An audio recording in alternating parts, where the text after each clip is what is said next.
دوستو 5ویں صدی میں مسلمانوں کی حالت بہت خراب تھی۔ اسلام کے اصول اور اچھے اخلاق ختم ہو رہے تھے اور مسلمان مشکل میں تھے۔ لوگوں پر ظلم ہو رہا تھا اور بے حیائی پھیل رہی تھی۔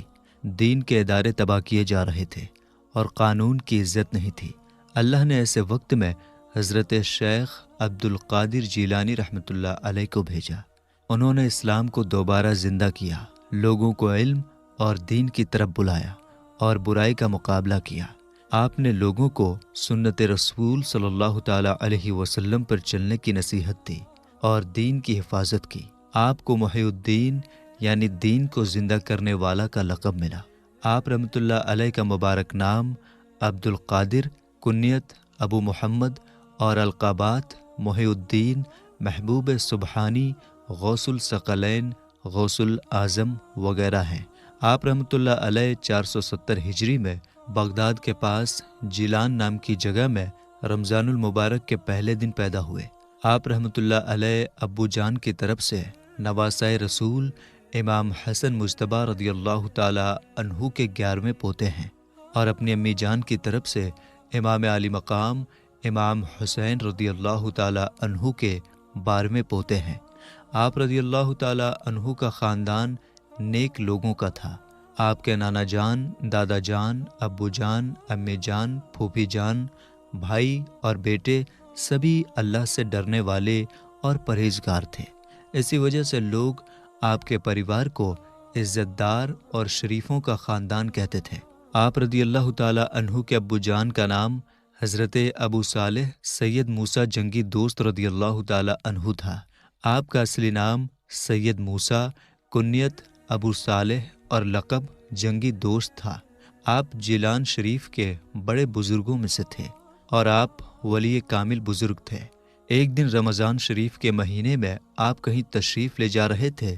راستے میں دریائے دجلہ پار کرنا پڑا۔ اس میں سے ایک سیب بہتا ہوا جب آپ کے قریب آیا تو آپ نے اس سیب کو اٹھا لیا اور اسی سے روزہ افطار کیا۔ کھانے کے بعد خیال آیا کہ خدا جانے یہ سیب کس کا تھا اور کیسے ندی میں بہہ گیا، اور ہم نے مالک کی اجازت کے بغیر کیسے کھا لیا۔ بغیر اجازت کے کھا لینا یہ آپ کو اپنی پرہیزگاری کے خلاف محسوس ہوا، اور خیال آیا کہ کہیں ایسا نہ ہو کہ قیامت کے دن یہ سیب عذاب کی وجہ بن جائے اور ہم خدا کی بارگاہ میں گرفتار ہو جائیں۔ یہ سوچ کر آپ وہاں سے اٹھے اور اپنا قصور معاف کرانے کے لیے سیب کے مالک کی تلاش میں دریا کے کنارے کنارے چل دیے۔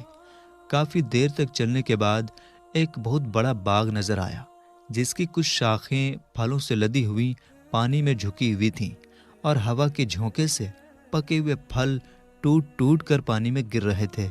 آپ کو یقین ہو گیا کہ جو پھل میں نے کھایا ہے وہ اسی باغ کا تھا۔ پھر آپ نے اس باغ کے مالک کا پتہ کیا تو معلوم ہوا کہ اس باغ کے مالک ایک خدا رسیدہ بزرگ حضرت سید عبداللہ سومئی ہیں۔ آپ ان کی خدمت بابرکت میں حاضر ہوئے۔ حضرت سید عبداللہ سومئی رضی اللہ تعالیٰ عنہ نے اللہ کی دی ہوئی طاقت سے جان لیا کہ یہ بچہ نیک ہے۔ انہوں نے کہا، اے نیک بچے، میں تمہاری اس غلطی کو معاف کر دوں گا، لیکن تمہیں میرے باغ کی دیکھ بھال کرنی ہوگی، اور یہ تمہیں 10 سال تک کرنا ہوگا۔ حضرت ابو صالح موسیٰ رضی اللہ تعالیٰ عنہ نے حکم پاتے ہی باغ کی دیکھ بھال میں لگ گئے۔ جب 10 سال کا لمبا زمانہ گزر گیا تو ایک دن حضرت سید عبداللہ سومئی رضی اللہ تعالیٰ عنہ نے حضرت ابو صالح موسیٰ رضی اللہ تعالیٰ عنہ کو بلا کر فرمایا کہ ابھی ایک شرط اور باقی ہے، اسے بھی پورا کرنا ہوگا، پھر معافی ہوگی۔ وہ شرط یہ ہے کہ میری ایک لڑکی ہے جس میں 5 عیب ہیں۔ پہلا عیب وہ اندھی ہے، دوسرا عیب وہ بہری ہے، تیسرا عیب وہ گونگی ہے، چوتھا عیب وہ لولی ہے، اور 5واں عیب یہ ہے کہ وہ لنگڑی ہے۔ اس سے آپ کو نکاح کرنا ہوگا۔ حضرت ابو صالح موسیٰ رضی اللہ تعالیٰ عنہ یہ سن کر سوچ میں پڑ گئے۔ ایک طرف سیب کی معافی کا سوال تھا اور دوسری طرف ایسی عورت سے نکاح کرنا جو اپاہج ہے۔ ساری زندگی کا معاملہ تھا، آخر ایسی عورت کے ساتھ ساری زندگی کیسے کٹے گی؟ اس سوچ نے آپ کو بہت پریشان کر دیا۔ ان کے من میں کئی خیال آنے لگے۔ آخرکار انہوں نے فیصلہ کیا کہ زندگی فانی ہے اور جوانی بھی چند دنوں کی مہمان ہے۔ حضرت شیخ ابو صالح موسیٰ رضی اللہ تعالی عنہ نے کہا، مجھے منظور ہے، میں آپ کی اپاہج بیٹی کے ساتھ نکاح کرنے کو تیار ہوں۔ یہ سن کر حضرت عبداللہ سومئی رضی اللہ تعالی عنہ نے سیب کی غلطی کو معاف کر دیا۔ نکاح ہو گیا۔ جب حضرت ابو صالح موسیٰ رضی اللہ تعالی عنہ اپنی بیوی کے پاس گئے تو دیکھا ان کے تمام اعضاء صحیح سلامت ہیں۔ ایک بہت ہی خوبصورت تندرست لڑکی بیٹھی ہے۔ اس حسن و جمال کو دیکھ کر سوچا کہ شاید کوئی اور لڑکی ہے، جلدی سے باہر نکل آئے۔ حضرت سید عبداللہ سومئی رضی اللہ تعالی عنہ سے ملاقات کی اور کہا، یہ تو کوئی اور عورت ہے، اس میں تو کوئی عیب ہی نہیں اور اپنے حسن و جمال میں بے مثال ہے۔ حضرت عبداللہ سومئی رضی اللہ تعالی عنہ نے فرمایا، اے جوان صالح، یہ تیری بیوی ہے۔ میں نے اپنی بچی کے جو عیب بتائے تھے اس کا مطلب یہ تھا، وہ اندھی ہے یعنی اس نے کبھی نامحرم کو نہیں دیکھا، وہ گونگی ہے یعنی اس نے کبھی کوئی بری بات نہیں کی، وہ بہری ہے یعنی اس نے آج تک کسی غیر مرد کی آواز نہیں سنی، وہ لولی ہے یعنی کبھی اس نے بری چیزوں کو ہاتھ نہیں لگایا، وہ لنگڑی ہے یعنی اس نے کبھی اپنے قدم کو برے راستے پر نہیں رکھا۔ یہ حضرت عبداللہ سومئی رضی اللہ تعالی عنہ کی بیٹی تھیں، جن کا نکاح حضرت شیخ ابو صالح موسیٰ رضی اللہ تعالی عنہ سے ہوا، جو ولی کامل کی بیٹی تھیں اور ولی کامل کی بیوی بنی، اور پھر انہی پاک خاتون حضرت ام الخیر فاطمہ ثانی رضی اللہ تعالی عنہ کے شکم پاک سے ہمارے بڑے پیر حضور غوث اعظم رضی اللہ تعالی عنہ پیدا ہوئے، اور اس مقدس ماں کو سردار اولیاء بڑے پیر حضور غوث اعظم رضی اللہ تعالی عنہ کو دودھ پلانے اور گود میں لینے کا شرف حاصل ہوا۔ ہمارے بڑے پیر حضور غوث اعظم رضی اللہ تعالی عنہ کے ایک سگے بھائی بھی تھے، جن کا نام ابو احمد عبداللہ تھا۔ یہ عمر میں آپ سے چھوٹے تھے۔ یہ اپنی والدہ محترمہ کی خدمت رحمت ہی میں رہے اور جیلان کے علماء سے علم حاصل کی۔ جوانی کے دنوں میں ہی ان کا اپنے وطن جیلان میں وصال ہو گیا۔ تمام بزرگوں کا اتفاق ہے کہ حضور غوث اعظم رضی اللہ تعالی عنہ پیدائشی ولی تھے۔ آپ کی ایک کرامت یہ تھی کہ آپ رمضان میں صبح سے لے کر شام تک یعنی فجر سے لے کر سورج کے ڈوبنے تک کبھی دودھ نہیں پیتے تھے۔ پورے رمضان شریف میں آپ روزے کی حالت میں رہتے تھے، اور جب افطار کا وقت آتا اور مغرب کی اذان ہوتی تبھی آپ دودھ پیتے تھے۔ اس کرامات کی اتنی چرچا ہوئی کہ جیلان میں ہر جگہ یہ بات پھیل گئی کہ سادات کے گھرانے میں ایک ایسا بچہ پیدا ہوا ہے جو رمضان کے دنوں میں پورا دن دودھ نہیں پیتا۔ ہمارے بڑے پیر حضور غوث اعظم رضی اللہ تعالی عنہ بچپن سے ہی کھیل کود سے دور رہتے تھے۔ آپ نے اپنے بچپن کا حال بیان کرتے ہوئے فرمایا کہ جب کبھی میں بچوں کے ساتھ کھیلنے کا ارادہ کرتا تو مجھے ایک غیبی آواز سنائی دیتی تھی۔ وہ آواز مجھ سے کہتی، اے مبارک بچے، میری طرف آ جا۔ ہمارے بڑے پیر حضور غوث اعظم رضی اللہ تعالی عنہ سے عرض کیا گیا کہ آپ کو اپنی ولایت کے بارے میں کب پتہ چلا؟ تو آپ نے فرمایا کہ 10 سال کی عمر میں جب میں مکتب میں پڑھنے کے لیے جاتا تھا تو راستے میں میرے پیچھے پیچھے فرشتے چلتے نظر آتے تھے۔ پھر جب میں مکتب میں پہنچتا تو ان کو یہ کہتے ہوئے سنتا کہ جس کا ترجمہ ہے، اللہ کے ولی کے لیے بیٹھنے کی جگہ دو، اور یہ آواز تمام مکتب والے سنتے تھے۔ ہمارے بڑے پیر حضور غوث اعظم رضی اللہ تعالی عنہ اپنے بچپن کا ایک واقعہ بیان کرتے ہوئے فرماتے ہیں، ایک مرتبہ میں عرفہ یعنی 9 ذی الحجہ کے دن گاؤں گیا اور ایک بیل کے پیچھے پیچھے چلنے لگا۔ اچانک بیل میری طرف دیکھ کر بولا، اے عبد القادر، آپ کو اس قسم کے کاموں کے لیے نہ تو پیدا کیا گیا ہے اور نہ ہی اس کا حکم دیا گیا ہے۔ بیل کو بولتا دیکھ کر میں گھبرا گیا اور لوٹ کر گھر آ گیا۔ گھر کی چھت پر چڑھا تو مجھے میدان عرفات نظر آنے لگا، حالانکہ جیلان سے میدان عرفات بہت دور ہے۔ ہمارے بڑے پیر حضور غوث اعظم رضی اللہ تعالی عنہ 18 سال کی عمر تک جیلان کے مدرسوں میں علم حاصل کرتے رہے اور 7 سال کی عمر میں قرآن مجید حفظ کر لیا۔ ایک دن آپ اپنی امی کے پاس گئے اور عرض کیا، اگر آپ اجازت دیں تو میں علم دین حاصل کرنے کے لیے بغداد چلا جاؤں۔ اس پر آپ کی امی نے فرمایا کہ میرے پیارے بیٹے، مجھے لگتا ہے کہ تمہاری کامیابی بغداد میں رہنے سے ہی ہوگی۔ اس لیے تمہاری جدائی تو مجھے مشکل لگے گی، لیکن میں تمہیں علم دین سے دور نہیں کر سکتی۔ خوشی سے میں تمہیں بغداد جانے کی اجازت دیتی ہوں۔ میرے پاس تمہارے ابو جان کے حصے کے 80 دینار ہیں، 40 دینار تمہارے بھائی کے ہیں اور 40 دینار تمہارے ہیں۔ پھر امی جان نے وہ 40 دینار میری قمیض کے پاس سل دیے اور مجھے وصیت فرمائی کہ میرے پیارے بیٹے، تم کسی بھی حالت میں رہو، کبھی جھوٹ مت بولنا، ہمیشہ سچ بولنا۔ جب میں جانے لگا تو امی مجھے دروازے تک چھوڑنے آئیں اور کہا، میں تمہیں صرف اللہ تعالیٰ کے لیے سفر کرنے کی اجازت دیتی ہوں اور وہی تمہاری حفاظت کرے گا۔ انہوں نے پیار اور محبت سے میری طرف دیکھا اور فرمایا، یہ وہ چہرہ ہے جسے قیامت کے دن تک نہ دیکھ سکوں گی۔ ہمارے بڑے پیر حضور غوث اعظم رضی اللہ تعالی عنہ نے 18 سال کی عمر میں امی جان سے اجازت لے کر علم دین حاصل کرنے کے لیے جیلان سے ایک قافلے کے ساتھ بغداد شریف کا سفر فرمایا، جو تقریباً 400 میل کا سفر ہے۔ جب قافلہ ہمدان سے آگے بڑھا تو ڈاکوؤں نے حملہ کر کے سارا مال و دولت لوٹ لیا۔ ہمارے بڑے پیر حضور غوث اعظم رضی اللہ تعالی عنہ ایک طرف کھڑے ہیں اور سارا ماجرا دیکھ رہے ہیں۔ ایک ڈاکو آپ کے پاس آیا اور دریافت کیا کہ اے لڑکے، بتاؤ تمہارے پاس کیا ہے؟ آپ نے فرمایا، میرے پاس 40 دینار ہیں۔ ڈاکو نے آپ کی بات کو مذاق سمجھ کر چلا گیا۔ پھر دوسرا ڈاکو آیا، اس نے بھی وہی سوال کیا اور آپ نے اسے بھی وہی جواب دیا۔ اس نے بھی آپ کی بات کو مذاق سمجھا اور چلا گیا۔ جب یہ دونوں ڈاکو اپنے سردار سے ملے اور سارا واقعہ بتایا تو سردار نے کہا کہ اس لڑکے کو ہمارے پاس لاؤ۔ ہمارے بڑے پیر حضور غوث اعظم رضی اللہ تعالی عنہ ڈاکوؤں کے سردار کے پاس لائے گئے۔ ڈاکوؤں کے سردار نے دریافت کیا، بچے سچ سچ بتاؤ تمہارے پاس کیا ہے؟ آپ نے فرمایا، میرے پاس 40 دینار ہیں۔ سردار نے پوچھا، کہاں ہیں؟ آپ نے فرمایا، میری قمیض کے بغل میں سلے ہوئے ہیں۔ سردار نے حکم دیا کہ قمیض میں سے جھولی پھاڑی جائے۔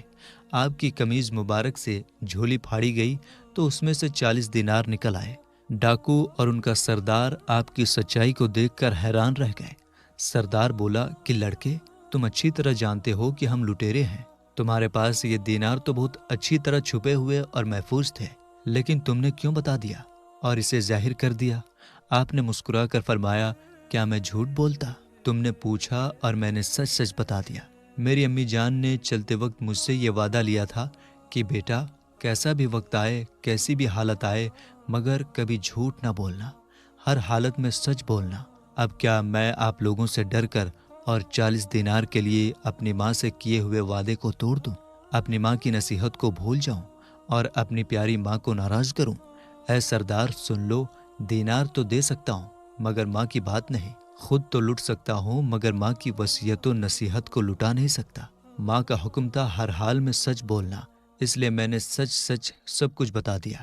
ہمارے بڑے پیر حضور غوث اعظم رضی اللہ تعالی عنہ کی اس پیاری اور سچی بات کا سردار پر ایسا اثر ہوا کہ آنکھوں میں آنسو جاری ہو گئے اور بولا، تم اپنی ماں کا وعدہ نہیں توڑ سکتے اور ہم ہر دم خدا تعالیٰ کا عہد توڑ رہے ہیں۔ یہ کہتے ہوئے ڈاکوؤں کا سردار آپ کے قدم مبارک پر گر گیا، صدق دل سے توبہ کر لی۔ ڈاکوؤں نے اپنے سردار کو توبہ کرتے ہوئے دیکھا تو کہنے لگے کہ جب تم ڈکیتی میں ہمارے سردار تھے تو اب توبہ میں بھی تم ہمارے سردار ہو۔ تمام ڈاکوؤں نے توبہ کر کے قافلے والوں کا لوٹا ہوا مال واپس کر دیا اور اب عبادت و ریاضت میں مشغول ہو گئے اور اپنے دور کے بہترین نیک اور پرہیزگار بن گئے۔ ہمارے بڑے پیر حضور غوث اعظم رضی اللہ تعالی عنہ فرمایا کرتے تھے، جس کا ترجمہ ہے، یعنی سب سے پہلے میرے ہاتھ پر توبہ کرنے والے وہی لوگ تھے۔ مدینۃ العلم بغداد شریف پہنچ کر وہاں کی مشہور و معروف درسگاہ جامعہ نظامیہ میں ایک طالب علم کے طور پر داخل ہوئے اور بڑے بڑے مشہور علماء کے حلقۂ درس میں شامل ہو کر تعلیمات مکمل فرمائی۔ علامہ ابو زکریا یحییٰ بن علی سے علم ادب پڑھا اور ابو الوفا علی بن عقیل اور محمد بن قاضی ابو یعلا اور حضرت قاضی ابو سعید مخزومی وغیرہ باکمال حضرات سے فقہ اور اصول فقہ کی تعمیل حاصل کی، اور ابو غالب محمد بن الحسن باقیلانی وغیرہ لگ بھگ 70 محدثین اکرام کی درسگاہوں میں علم حدیث پڑھ کر پوری مہارت حاصل فرمائی۔ اس طرح تمام علوم عربیہ میں مکمل مہارت حاصل کر لیا۔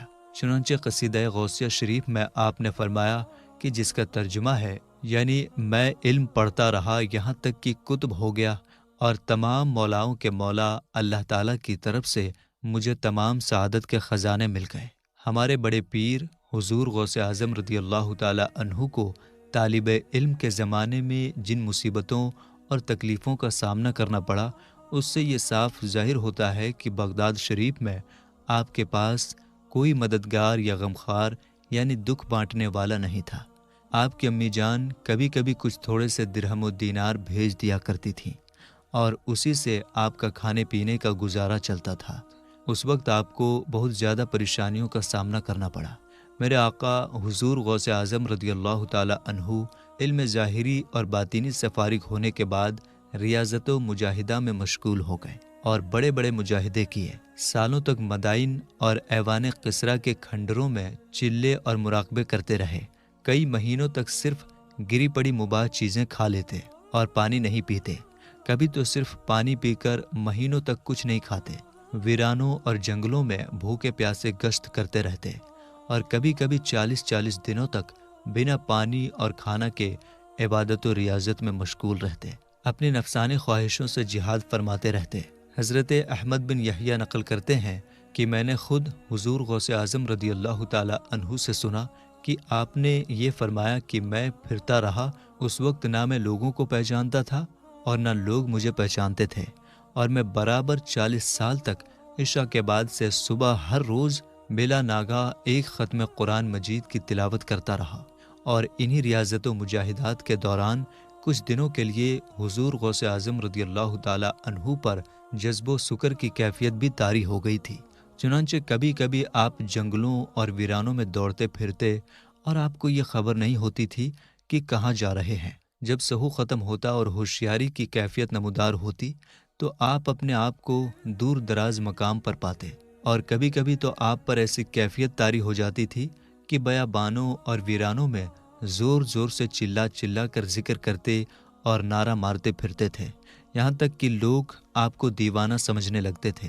حضرت شیخ عثمان سریفینی رضی اللہ تعالیٰ عنہ سے روایت ہے کہ حضور غوث اعظم رضی اللہ تعالیٰ عنہ جس زمانے میں عراق کے جنگلوں اور ویرانوں میں عبادت و ریاضت میں مشغول تھے، تو اکثر ایسا ہوتا کہ جنگلوں کی بھیانک اور اندھیری راتوں میں شیاطین ہتھیاروں سے لیس ہو کر خوفناک صورتیں بنا کر آپ کے پاس آتے اور ڈراتے، آپ پر آگ پھینکتے اور لڑا کرتے تھے، اور آپ غیب کی جانب سے یہ آواز سنتے تھے، اے عبد القادر، تم ان شیطانوں کے مقابلے کے لیے اٹھو، کیونکہ ہم نے تمہیں ثابت قدم رکھا ہے اور ہماری مدد تمہارے ساتھ ہے۔ میرے آقا حضور غوث اعظم رضی اللہ تعالیٰ عنہ کے بیٹے شیخ موسیٰ رضی اللہ تعالیٰ عنہ کا بیان ہے کہ آپ اپنے سفر کے دوران ایک مرتبہ آپ کسی ایسے جنگل میں چلے گئے جہاں پانی کا نام و نشان تک نہ تھا۔